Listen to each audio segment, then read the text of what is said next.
So my fiancé, female, 24 years old, and I, male, 27 years old, got engaged in May and are currently planning for our wedding in August. It's worth mentioning that I'm the sole earner because my fiancé is still in university. I've saved up decent amount of money to afford the wedding. Thing is, her parents get involved in everything, from picking the engagement ring on my behalf, to giving opinions on where we should rent, and now my FMIL is constantly giving opinions on our wedding. FMIL would follow up on everything we do and make negative comments on things like the best man, the guest list, and food. She told my fiancé she didn't like who I picked to be my best man and wanted me replace him after a big argument, but I said no, though my fiancé said we should have just done it. Mother-in-law also wanted me to uninvite people I wanted at the wedding so she could add more guests on her side of family. I said no to that also. Now the current or biggest conflict between us. Mother-in-law called saying she didn't like the venue we picked, which is in our hometown. She wanted me to reconsider, but I said no since my fiancé liked it too. But my fiancé came to me yesterday to show me a venue her mom picked and already paid for, saying, since she paid for it then I should say yes, this time. I was in shock and angry because not only did she not consult us, but the venue she picked is 3 towns away where my brother-in-law lives. I immediately thought about my disabled parents who cannot travel this distance for health reasons. Besides that, most of my family won't attend because of distance. I said absolutely not agreeing on this venue. My fiancé said she disagreed with me and I had no right to complain because her mom and dad paid a lot of money for this venue as wedding gift and we should accept it. I calmly explained why I refused, and she kept saying I'm refusing on purpose because I hate her mom and am playing cat and mouse with her. I bluntly said her mom is indeed making this a game and told my fiancé she's either with me or against on this issue. She either backs me up or there won't be any more wedding planning. She got upset and started crying, asking what she's going to tell her mom and why I was making her choose between me and her parents, but I just feel like she's refusing to see why I don't want this specific venue. So what if her brother lives there? I have never been to that town, so having the wedding just cause her mom paid for the venue is not okay. We haven't talked ever since that argument. My friend called me ungrateful fool for turning away a free wedding venue over distance, but I can't help but feel FMIL did it purposely. I purchased a 3-bedroom condo in Toronto, Canada 5 years ago when I was in my 2nd year of medical residency. Soon after the purchase, I rented one of the rooms to my roommate to offset the costs of the mortgage. I live in one room, she lives in the second, and the third is my study/office. She has been a great roommate from the beginning. We aren't necessarily friends, as in we don't do things together for fun, but we get along exceptionally well. The entire roommate/tenant relationship has gone swimmingly up until recently. A couple of weeks ago, my roommate broke the news to me that she is pregnant. The father was a fling of hers, who does not want anything to do with the child. My roommate has decided she wants to keep the child anyways, and raise it on her own. To me that seems like a huge challenge, and I admire her for it. The issue is, while I don't necessarily dislike children, I have no desire to live with a baby. While the condo is a fair size, I will most definitely be woken up by the babies crying at night. My condo is also where I like to come home to and relax, like a haven after a long workday.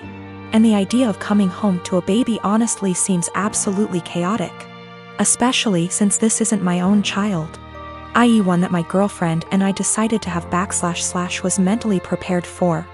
As difficult as it was for me to do this, I told her essentially what I've written here. And that it would be best if she finds somewhere else to live.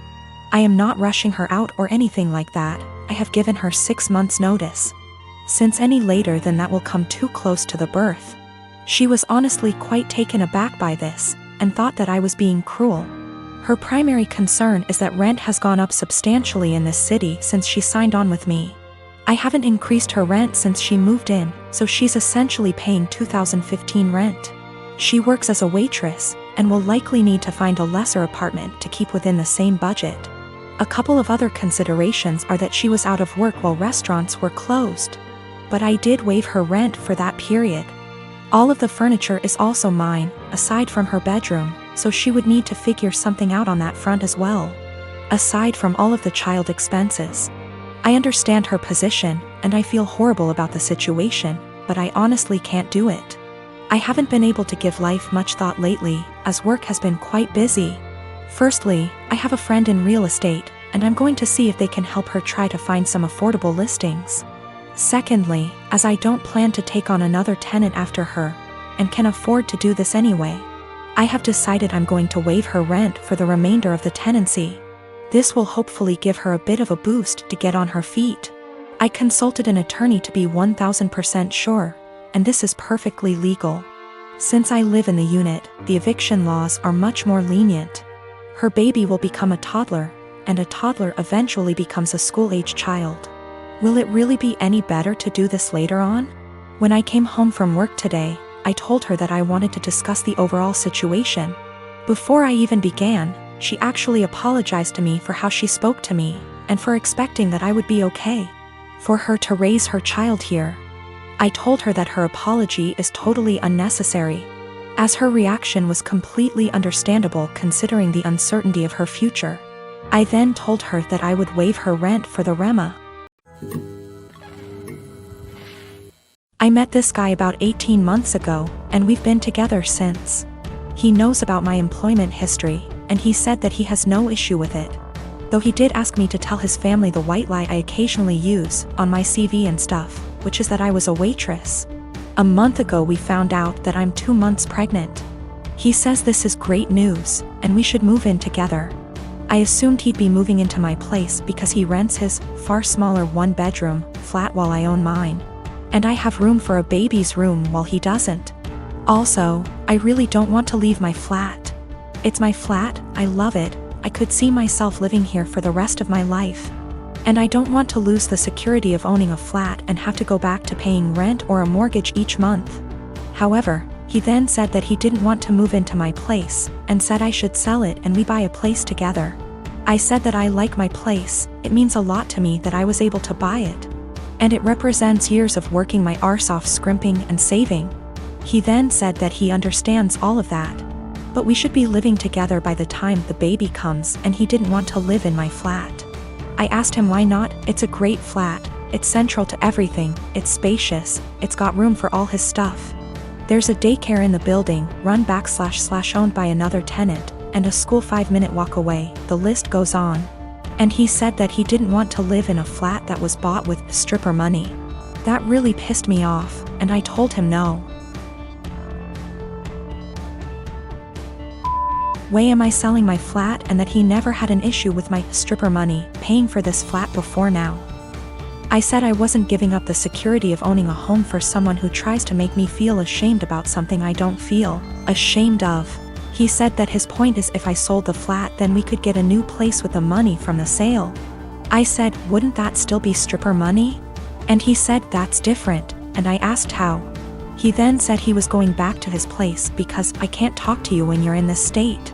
He's gone back to his flat now, and he's texted me saying I'm overreacting / irrational, and I need to think of this realistically, rather than emotionally. He says he wouldn't feel right raising a child in my flat knowing how I purchased it, and selling back / moving is the best idea of all of us, not to mention the fact he isn't on the deed because it's my place and it would never feel like our place because of this. I feel I might be the arse because I get why he might feel like it's just my place, and I feel I'm being too rigid in a time we need to work together. Plus I spoke to my sister and she sided with him, so 2 out of 3 people think I'm in the wrong here. I dumped him.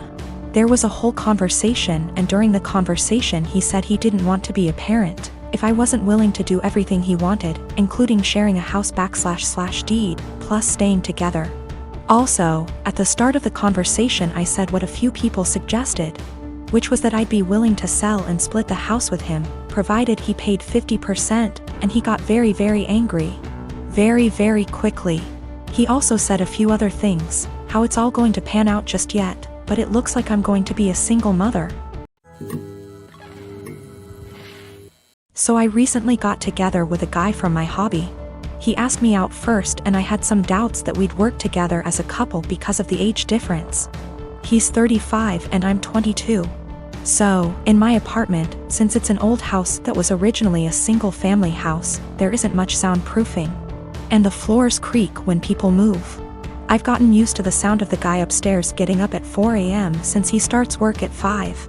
And the sound of the girls in the apartments to either side of mine watching telenovelas till midnight, taking work calls all day and having friends over on weekend nights. I know when I play music or have friends over, some of the sound leaks through the walls. So I'd never get upset about hearing my neighbors because it goes both ways.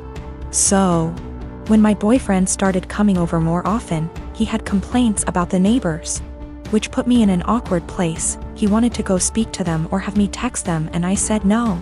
For example, one of the early times he stayed over, we went to bed around 10. He wanted me to ask my neighbor to turn down her TV. I said she didn't have it that loud and she turns it off at midnight anyway. At 4 a.m., he got very irritated with my upstairs neighbor getting up and cooking breakfast. I said that he would be done by 5 because that's when his shift starts.